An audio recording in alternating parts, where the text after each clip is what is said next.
Welcome back to the Nameless College Football Show, where what we lack in names and graphics, we more than make up for in entertainment and fun analysis.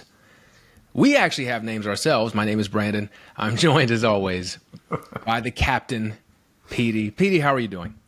Doing well. Beautiful. We have a lot to cover today, including the first ever Captain P.D. playoff picture. But before we get there, we must recap what we saw this past weekend. Where would you like to start, Captain P.D.? Let's go with the biggest widest margin, I suppose, would be Vandy and Alabama. Yeah. That game was a lot closer than the score looked like in the end here. And I think those, Pavia is just the heart of that team. He's going to carry it.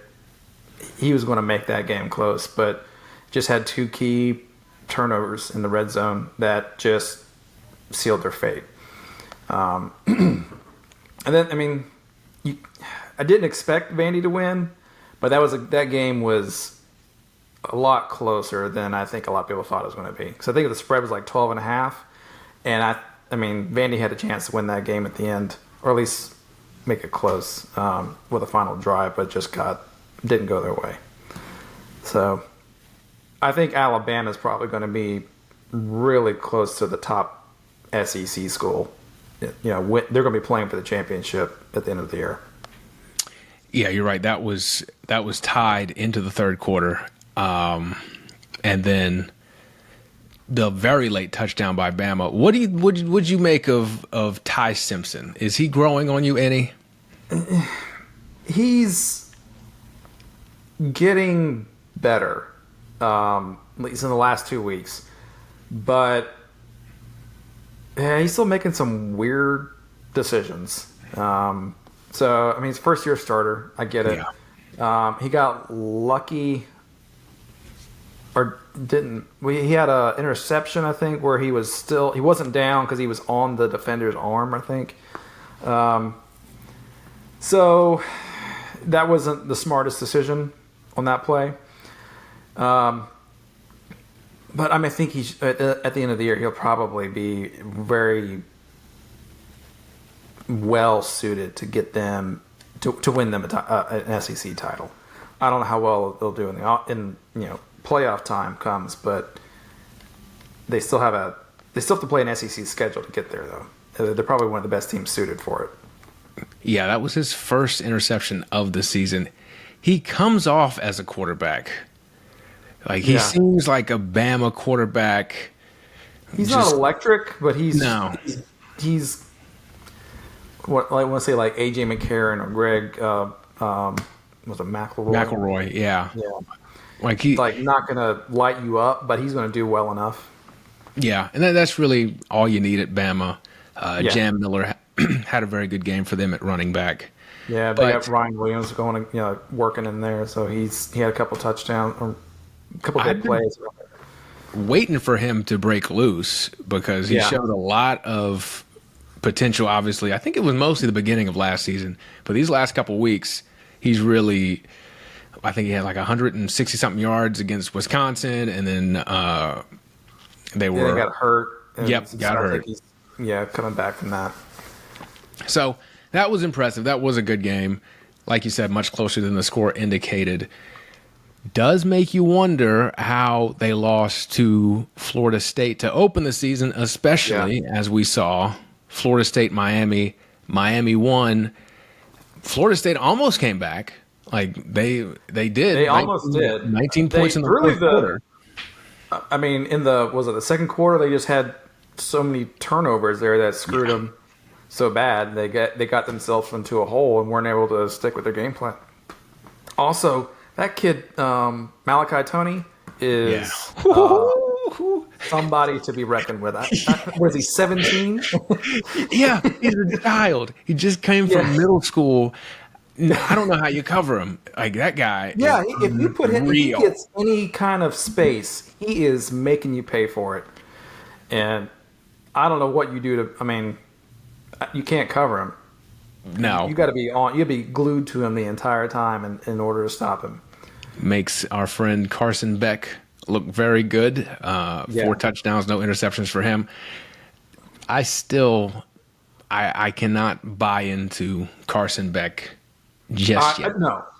I mean, he is very competent, qualified quarterback. He is not my opinion, Heisman level quarterback. Yeah. But he will do everything you need him to do to win this. Like all the talent around him on that team, it's just going to. There's no. They can beat you any way they want to beat you. And then on the defensive side of the ball, that defensive line is just full of monsters that are going to rip you apart. Yeah, not a lot of time for Castellanos over at Florida State, who really, speaking of quarterbacks, not impressing me. He's clearly not as good as Carson Beck, but I think he's the best they have. Yeah. But I have just not been impressed with him really at all this season. There's a lot of like up and down. Like he has great plays and then plays that are not so great. Just like not a lot in between. It's just here he's all over the place with it. Like the that one play on 4th down where he was looking at the sideline and snapped it. Like I thought that was a trick play. I thought they were trying to trick the defense or something, but then he just threw it straight to the defense when he had his guy wide open. It was like 4th and 2 or something like that, or 4th and 8, and he had the guy underneath wide open. There was nobody within 15 yards of him, so he could have easily picked up the first down, but no, just threw it straight to the defender. So I don't know what that play was actually supposed to be, but I thought it was. By the way they reacted or how it went down on that snap, I thought it was supposed to be a trick play. I tricked somebody, just not who you would think a trick play would trick. Trick people watching at home, trick themselves, but that's not good. The 3 games last weekend that I would like to discuss is really to see if these are more sad or hilarious, or perhaps a combination of the two, starting with Bill Belichick at North Carolina. That is the most hilarious. I was laughing out loud watching this. So I had the great joy of running into friend of the program, Danny Foxworth. He is a North Carolina fan, and he was clearly displeased with how things have gone here in Chapel Hill. And we talked about it last week, how this was just a kind of funny showdown. And these are 2 coaches, you think of legendary coaches, and now their legacies, they're just fighting to save their legacies. And how it could have maybe been an interesting game. By the time I turned the game on, it was essentially over. And now it's not like I was late to the game. It was just Clemson just jumped all over them, and I don't know what is going on. What that was if there's a team that's worse at tackling than the Carolina Gamecocks, it is the Carolina Tar Heels. They were just atrocious. The one touchdown they had. I mean, Clemson scored on the first play of the game, but then another touchdown down the sideline. They just had a guy out of the backfield and. He just tiptoed down the sideline for 40 yards and into the end zone because everybody thought he was just going to run out of bounds, I guess. And then another one down the field. Obviously, caught the ball, just did not tackle him, and missed him and just walks into the end zone. And Bill Belichick is supposed to be a defensive guy. That was really embarrassing. Yeah, 28-3. I believe at the end of the first quarter, his defensive coordinator, 35-3, I think at halftime. So it's just defensive coordinator is his son Steve. Oh, of course, not working out. And I was reading an article this morning. all this stuff's coming out about they have locker room issues. I guess they're playing favorites, and they're just a whole mess. This is year one of this happening. If you are, well, this has been a mess ever since he got hired, and then his girlfriend was in the locker room, doing whatever she does, taking pictures and yoga and shit. That's my favorite picture of all time. Belichick on the beach, and he's like doing a yoga pose, and she's on top of him. That's fantastic. He is doing more damage to his reputation than even conceivable at this point. But if you're one of those players, how are you not just saying redshirt me? I'm transfer portal right now. I'm not playing another down for this crap. What? Because why? Why would you? Because you're not getting any good tape doing this. No, absolutely not. Pathetic. All of it is bad, and it's just a complete like, why risk playing and getting hurt? Why risk playing and looking goofy? This has just gone on too far. Unless you're Max Johnson, he might be the only one with a reason to stay there, because I think this is his probably last year of eligibility, and he almost died from a leg injury. Broken, yes. So I mean, this is just his last chance to play football ever, probably. But if you're anybody else, if you have any chance of starting anywhere else, red shirt and portal. Yep. So, okay, more hilarious than sad in Chapel Hill. Sad or hilarious, Penn State. They followed up their loss to Oregon with a loss to previously winless UCLA with an interim coach. And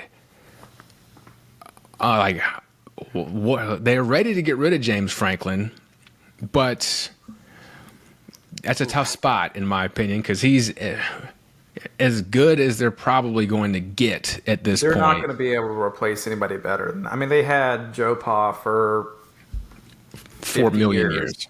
Yeah, and they were always flirting with just being ranked. And now they're flirting with being in the playoffs. Obviously, they shouldn't have lost to UCLA. Yeah, that is really bad. But they went into that game not even attempting to get to play it. They just thought they were going to walk right over them, and didn't even think they had to even show up in the first half.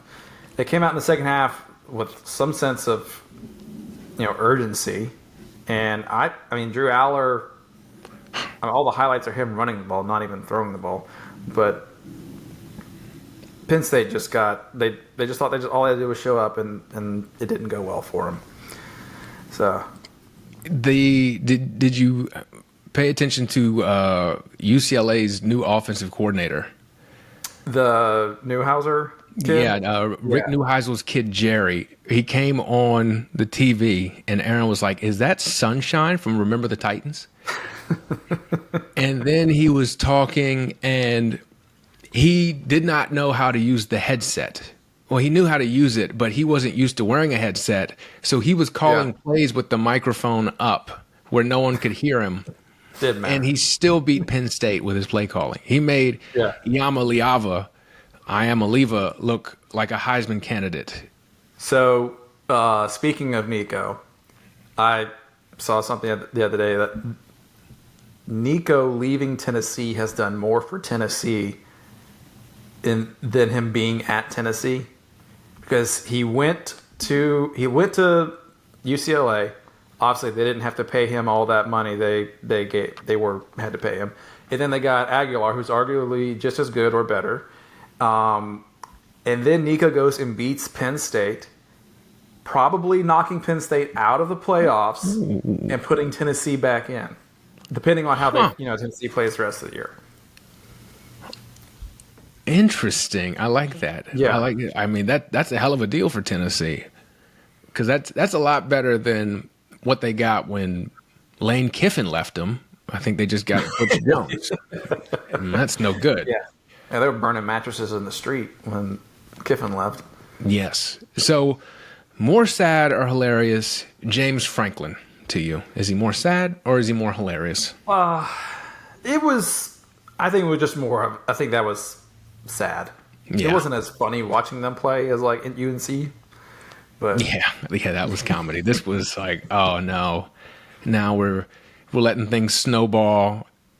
Especially like after such a close loss, I feel like you normally see good teams come out and just crush someone, just take it out on the next opponent. This did not happen, and just a. I mean, they really did go bad from team. coast to coast. Like it's hard to go from, Pennsylvania and then all the way to the West Coast and play somebody. We've seen Tennessee used to do that every year for some reason. You used to go out west and play somebody and get hosed, and then come back all sad 0-1. But I mean, when you're playing in the Big Ten now, you got to be prepared to go from coast to coast. Yeah, none of this makes sense. You wanted to do it.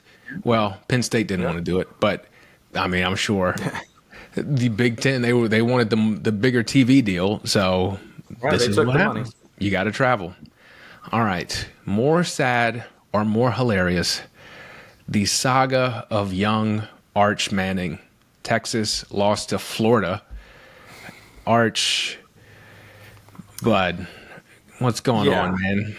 So I can't remember like what we said last week about this, but we kind of saw it coming. Yeah. Where this is that the Texas offense is not doing great on all fronts. I think they had like barely any. They couldn't figure out how to rush the ball. And then, like, I think Manning was their highest rush. Like, had the most rush, was the leading rusher on the team. Yes. With like 36 yards or something like that. Yeah. He was below 50%. Sorry, someone's calling me on. Hang up. He was below 50% on passing, or maybe he was like 16 of 29, so something like 50%. He was right at it. Yeah. But just, I don't know what to tell you about Texas. They have a really good defense. They do. So does Florida. Yeah. But Lagway looked better. He could put the ball in places in tight windows, and Manning everything he was hitting was just wide open shots. So yeah, the run game has not worked, like you said. And they do subtract sack numbers from rushing totals for quarterbacks. But he finished with 37 yards rushing with a long of 36. So, and that's on 15 carries. So he had, with sacks and everything else, he had 1 yard positive other than that run. And then, everyone else, 3 running backs combined 11 carries, 15 yards. Not good. I will be the first to say. Yeah. But I just don't know the way he was sold to us. He looks unrelated to the Manning family. He's more just like a runner. He's not a true passer. Which I guess makes sense. His dad was the receiver. His ability to do that. Opposite of his dad was Cooper, so he was the wide receiver, not the quarterback. So I guess that makes more sense now you think about it. But he doesn't look like his uncles at all. Although his uncles look like they couldn't move at all in the pocket.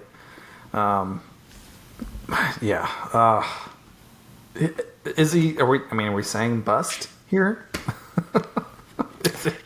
Is that what he is? Just looking at the way he throws the ball and the reads he makes and doesn't make. It seems like it's too fast for him. He's thinking too much, and it's not a natural progression in his mind. So I don't. He just wants to run the ball too much, and he's not going to try and fit anything into a tight window because, when he does try, it gets intercepted. Yeah. So is he more sad or hilarious to you watching him?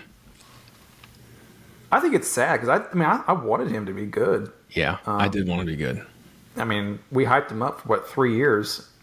Yes. And then now we get this. That maybe should have been a sign. That's a long time to wait on a person who is supposed to be generational.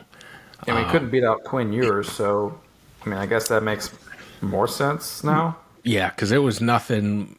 Ewers was so injured last year that he was just basically a corpse, and they still Unless he like truly was not breathing, they would not use Arch. I do want to be the first to say, in the name of equality, I want to be the first to say they need to move Arch to receiver. I feel like if he were a black quarterback, we'd be hearing that. So Arch, you're a receiver, maybe a tight end. And so there we go. Now we have equality. You're welcome, everybody. I did it. Yeah, he could be Doty. Yeah, Doty, who's the guy? Matt Jones for Arkansas back in the day. He had a cocaine problem, but other than that, that probably helped speed him up. But I remember he was like an option QB and then drafted in the first round by the Jags as a receiver and then out of the league because, again, cocaine. But,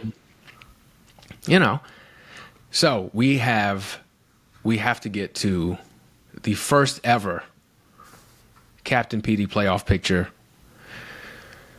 Captain P.D., we're going from number one. We're going to work up to the bubble teams. Starting with number one, who is your number one team so far? Obviously, like, number one is Ohio State. They've dominated everybody they've played against. I think they struggled a little bit offensively against Washington a week or two ago. But they've been everything they needed to be to stay at number one at this point. So they're the clear number one. Yep, I think that makes perfect sense, and that's all of the explanation you need. Number two, who do we have heading into Week 7 games? We have Miami. That defense is just too good, and then the guys they've got around Carson Beck on offense are playmakers. So at this point, I've not seen anybody be able to topple that's going to stand up against, even though they played in the ACC. But yeah. So, yeah. Number two, Miami. Number three, a little bit of surprise maybe. Ole Miss. Everything I've seen out of them so far is I think they are probably the clear front runner for the SEC championship at the moment. That would be incredible. Yeah, they handedly beat LSU last week, and they're really good they're good on offense, and they have a stout defense. And I just don't. I mean, obviously they have a hard schedule coming up, but everybody in the SEC does. Yes, at this point, or any contenders too. Yeah. So I like that. That's the first one that disagrees with the top 25, as they have moved up from 4 to 3. Number 4. I'm going with Oregon. So Oregon, I mean, they went in overtime with Penn State, but Penn State gave them all they could handle defensively. But it was clear in that game that they were better than Penn State. Oregon, I think, has a very clear path to the Big Ten championship game against Ohio State. They do have to play Indiana this week, so we'll find out even more. But at the moment, they're the clear favorites, in my opinion. Monsters on defense and then high-powered offense. They're just going to get it done. Yes, Dan Lanning, very good coach. Also, very intense person. Maybe lay off the caffeine. Number 5. Number 5, Alabama. They went toe-to-toe with Vandy this weekend, won at home. It's a very good Vandy team. Imagine never saying that. And then they've already beat Georgia. They do have some tests coming up later on in the season. But at the moment, who are you going to say that is better than them in the SEC other than Ole Miss? So, yeah, two really good wins, as you were saying, against Georgia and Vandy back-to-back weeks. Hard to argue with that. Their first stumble was against, their only losses against FSU, which FSU is a lot better than we thought they were going to be. But it was also week 1. Yeah. So that a lot of forgiveness in week 1. Yes. The next team, number 6. The Georgia Bulldogs. So even though they're not fantastic at offense, they do enough to win games. They beat Tennessee already. They lost to 3 against Alabama. That just defensively, they're going to keep them in games no matter who they play. So, and Gunnar Stockton is just going to run you over like a bowling ball. He's not throwing very much, but they're good enough to get it done. Yeah, very good bounce back game against Kentucky last week. Number 7. Number 7 is going to be Texas Tech. Wow. At the moment, they are undefeated in the Big 12. They're the clear favorite in the Big 12. Everybody they've played, they've won by double digits. They beat some quality Big 12 teams, Utah being one of them. But yeah, I mean, they brought in all those players and they've just gelled, and they're rolling. So I don't know who is going to be able to stop them in the Big 12. Yeah, I saw their coach was urging fans not to throw as many tortillas or to be more strategic about when they throw tortillas so as to not get penalized. And something about that made me want to root for them. So I love it. Yeah. I wish someone would throw tortillas at me. That'd be awesome. Okay, number 8. Number 8 is Vandy. I know they just lost to Alabama, but that was you go into Alabama and barely lose. That is a team you do not want to play them. You don't want to see them coming up on your schedule. Like I said, a couple turnovers if those don't happen, that might be a different ball game. But yeah, Pavia, they are just a hard-nosed football. They're going to play you hard every week. They play with something to prove. So, at number 8, I got Vandy. And number 9. Number 9, and we're going to find out more about them this weekend against Oregon, is Indiana. I think they're right now they're clearly the 3rd best team in the Big Ten. They've blown out everybody they've played. I think except for was it Iowa maybe?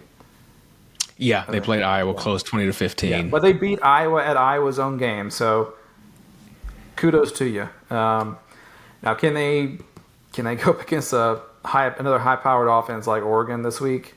So if that game is a shootout, if they're in it to the end, then I don't know who. If Oregon stumbles later on, I don't know that they don't make it into the Big Ten championship game. That would be crazy. I mean, the fact that they've come this far and backed up what they did last season is impressive. Also, again, very favorable schedule later on. Other than Oregon this weekend, I don't know who else they play.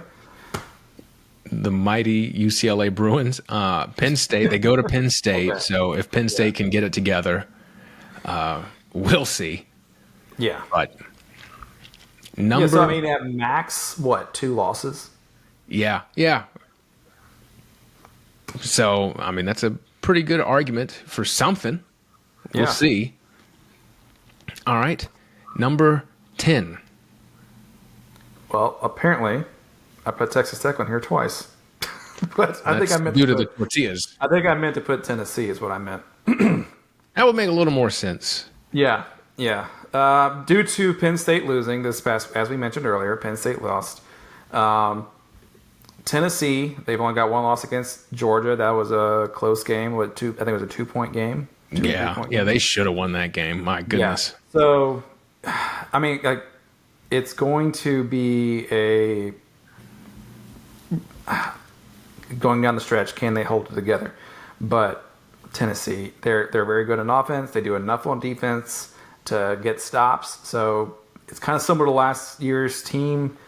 They're very well rounded, but they want to put up a lot of points, and they're just going to do enough on defense to keep you having to chase them. So Tennessee, number 10. Highest scoring team in the nation, 55.8 points per game. Tennessee Vols. Yeah. Number 11. Number 11, Texas A&M. Did not, based on what I've seen of them this year, they're not making you believe in them very much, but they have beaten a lot of good teams at their own game. They can play a lot. They can, play hard-nosed football. They can also outscore you like they did against Notre Dame. So then they've got some problems with penalties, and Elko probably will get that fixed. I believe in Elko. He's a very good coach. Yeah, I agree. So yeah, A&M, they're right there at the top of almost a bubble team, but I think they're in the playoffs at the end of the year. And the final team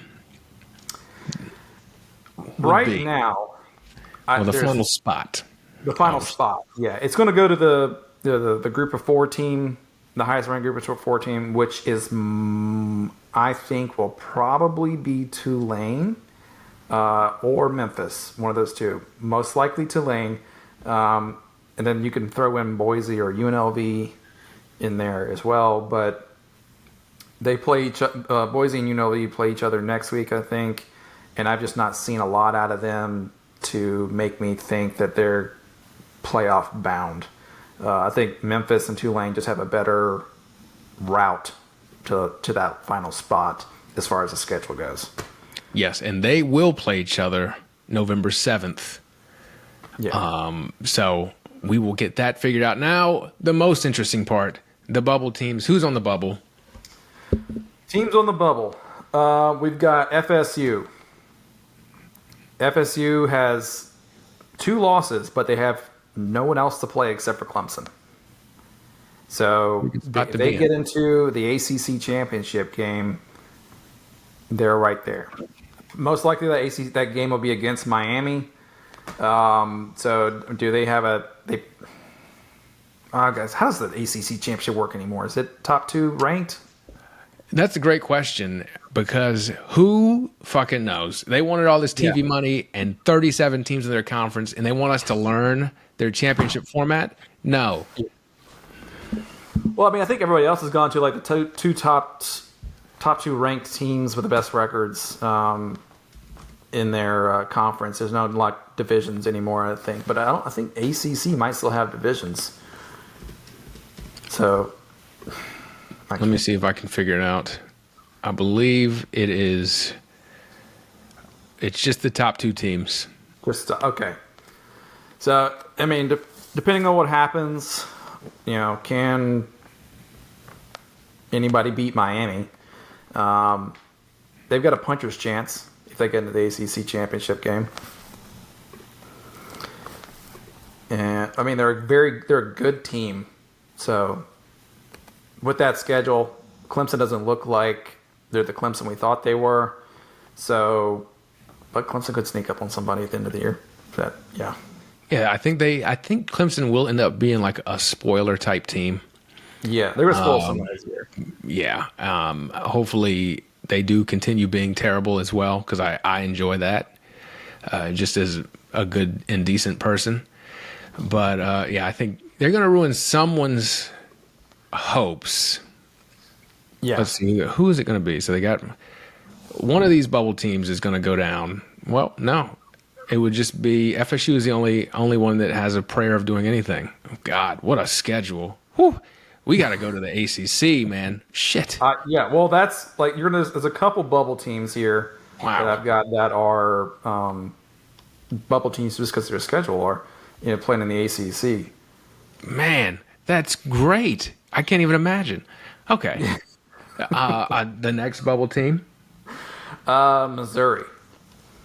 So Missouri's undefeated at the moment. Now they've got to play Alabama this week, and then they've got a rough schedule ahead of them. But Drinkowitz is just a great coach, man. Yeah, I mean, they didn't look fantastic when they played the Gamecocks, because the Gamecocks suck. And yeah, but I mean, Missouri's just one of those teams. I think they won 10 games last year. They're just one of the teams that they're gonna figure. They might win some games by like 2 or 3 points, but they figure shit out. They'll win. They'll win it by just being better coached. Very funny to me that their quarterback Bo Prabula was at Penn State. Was he? Oh, And he's looked pretty good at Missouri. yeah. And Penn State has Drew Aller. So that is funny. And a hell of a decision there. So I don't know. The next bubble team. Georgia Tech, another ACC team with favorable schedule. They have got to play. Their remaining schedule is very, very favorable. The only teams that they've got to worry about, seemingly according to ESPN as well, is Georgia at the end of the year. And then they are also underdogs at the moment against Duke. Probably a lot of that has to do with, I'm assuming, their win against Wake Forest last week, where they probably should have lost that game. But Georgia Tech, ACC team, good ACC team, favorable schedule. Do they squeak it in? Somebody ahead of them has to probably screw it up in order for them to squeak in, though. Damn, I guess, Duke has really turned things around since losing back-to-back to Illinois and Tulane. But I didn't know they turned it around like that. Okay. And, we got a couple more teams. What are the rest of the bubble teams? The rest of the bubble teams are... You want all of them? Let's go. Let's do them. Okay. The final three, because they're not going to get it. Yeah, let's go. So Penn State, obviously, because they're in the Big Ten, they're going to play nobody else. They don't have a very favorable schedule compared to a lot of other Big Ten teams. But also Virginia, because we've talked about, again, their schedule is very favorable. And then Notre Dame. Notre Dame just doesn't have many people left to play that are going to be able to get them up there to, a lot of high quality wins to get them in the playoffs, I don't think. Yeah, I think a 2-loss Notre Dame with those back-to-back losses to start the season. If they don't lose another game the rest of the year, I just feel in my plums that the committee is going to put them in. Just the brand. To put Notre Dame in there. They're going to try so hard. Like, oh man, they might even try it if they lose one more game. They might even try it. Yeah, I mean, but Notre Dame has to be winning games in like blowout fashion, I think. I mean, it's just they got Southern Cal, Boston College, Boise. They already beat Boise. Navy. I mean, who else? There's not any quality wins there. No. I mean, you can also talk about Oklahoma they could be a bubble team, but they've got to play USC, Texas, Tennessee, and Ole Miss. I just don't see them going through that schedule and getting into the playoffs. After Matier is also hurt. So. Yes. So let's move on to the games this week, starting with the most exciting game that we have on the schedule. The most exciting game, I think, is going to be Indiana and Oregon. Two high-powered offenses fighting for a chance to play for a Big Ten championship. I haven't looked at the spread or anything on this game to see what it is, but this could be like a good old-fashioned shootout. Like 60 points for each team. I hope so. I mean, that would be fun to watch. So, and then, I mean, they're basically playing for a spot to get into the Big Ten championship game this weekend. Yeah. Oregon is currently favored by 7.5. Is it at Oregon? It is at Oregon. Okay. That makes sense. Yes. And I think that's going to be a really good, like you said, high-powered offenses. They're basically the same team in my mind. And I don't know if I ever would have thought I would say that about Indiana and Oregon. And Indiana is the reason why this is confusing. Yeah. But I mean, it's amazing what happens when you hire the right coach. Yeah. What a concept. Yeah. And I mean, you and Brett know this from our group chat. I was just like, we need to do everything we can to get Cignetti to the Gamecocks because give him $1 billion. I don't care. A 4-year $1 billion contract. It's certainly, he'd have to think about it. Oh yeah, You yeah. have to consider, do I want a quarter of $1 billion a year to go to Columbia and coach the Gamecocks?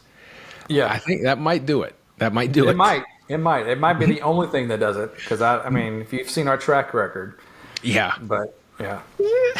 So, okay. Can I write him an IOU for $200 million and see what Yeah. happens? Yeah. We'll get it to you, buddy. Don't worry. All right, we're good. Yeah. All right. This nameless podcast, this nameless football show is going up. It's going to be hitting new heights. Yes. We'll pay for it. Will be the I couldn't think of a name quick enough. I'm sorry. We're just going to move on, pretend it didn't happen. Okay. Yes. The most important for your playoff picture this weekend will be Bama and Mizzou. yeah. I think that's going to tell us a lot about each team. And yeah, I don't know if do you think Bama can lose another game and still get in? If they lose in the SEC championship game, Okay. Because yeah, they've got Mizzou, Tennessee, like we were saying, LSU, and Oklahoma. So and the Gamecocks. yeah. So watch out. They are currently favored by 2.5. That game is in Missouri, in Columbia, Missouri. Which I think this game might be a letdown game for Alabama. They've had to get up 2 weeks in a row, to beat Georgia. They were really mad about Vandy last year, so they were ready to play this week. This might be their letdown game. So even though you shouldn't overlook Missouri, they might. They don't have Nick Saban there in their ear anymore, keeping them hyped up. So Alabama, upset alert on them this week. yeah, very curious how they deal with both Prabula, but also Ahmad Hardy, that running back. That guy, a monster. Like, good luck tackling him. Yeah. If you're a South Carolina Gamecock, we'll see what Bama can do. They're a little bit better. The best non-Big Ten SEC game. It's going to have to be Arizona State and Utah. I think they're vying for second place in the Big Ten right now.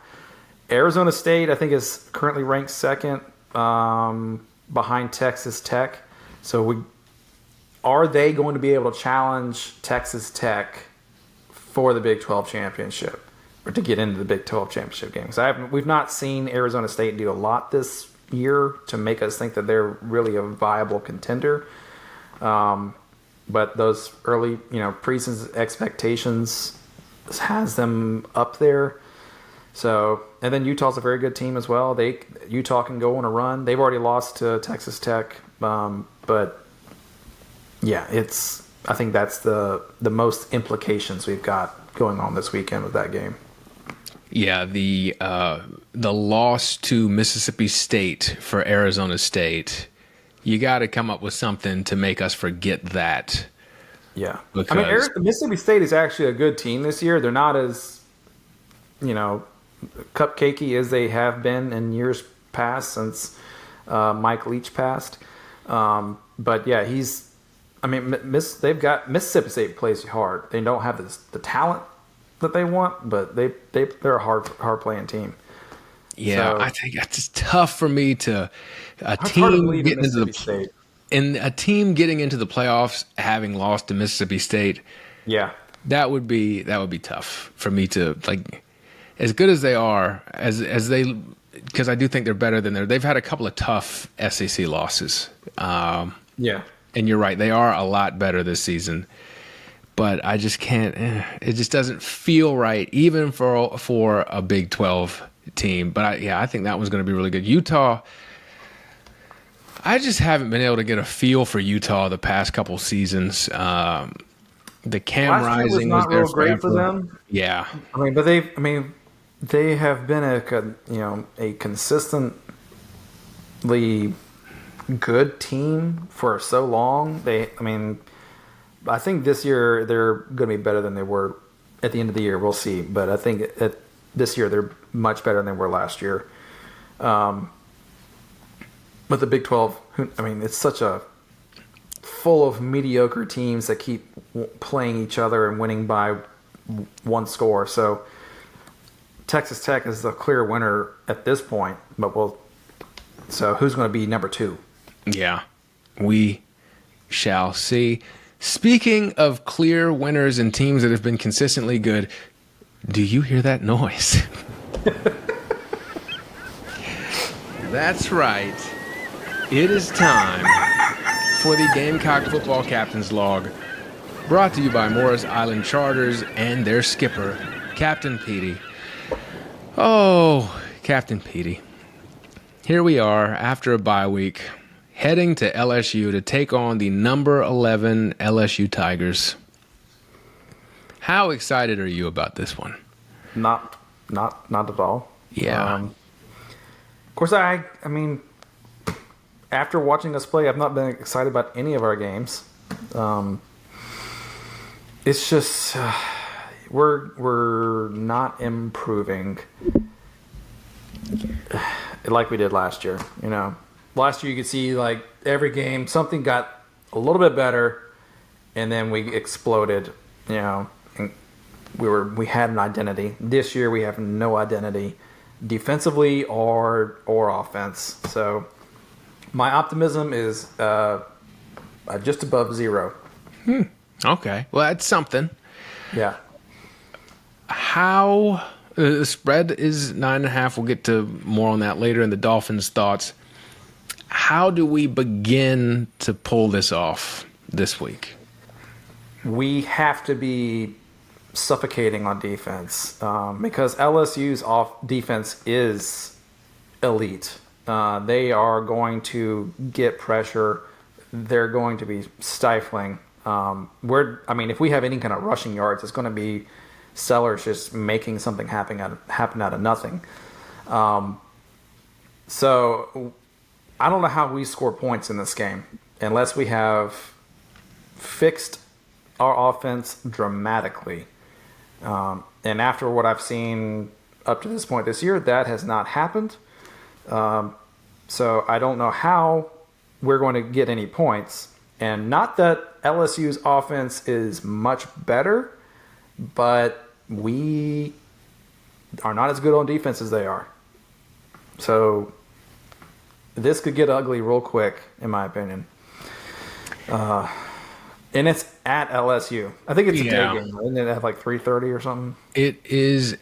Let me double check. I believe it's a 7:45 game. Oh, for God's. Yeah. Yep. LSU gets them all. Is it every game at LSU played at night? Game. It's a night game, all of them. No matter who they're playing, every game at home for LSU is played at 7 o'clock or 7:45. Yeah, it's a good thing if you can get that. Congratulations. I can't think of anybody who deserves it less than Brian Kelly. But yeah, I am particularly concerned about, as always, running the ball. Yeah. Because we don't really have anybody who can run the ball. I know they've talked about running Fuller more this week, but what's that matter? You got nobody blocking for him. Yes. Yeah. It's not entirely on the running backs, like you're saying. The offensive line is just terrible. It is not a good sign, I would say, that there's not been anything done to the staff.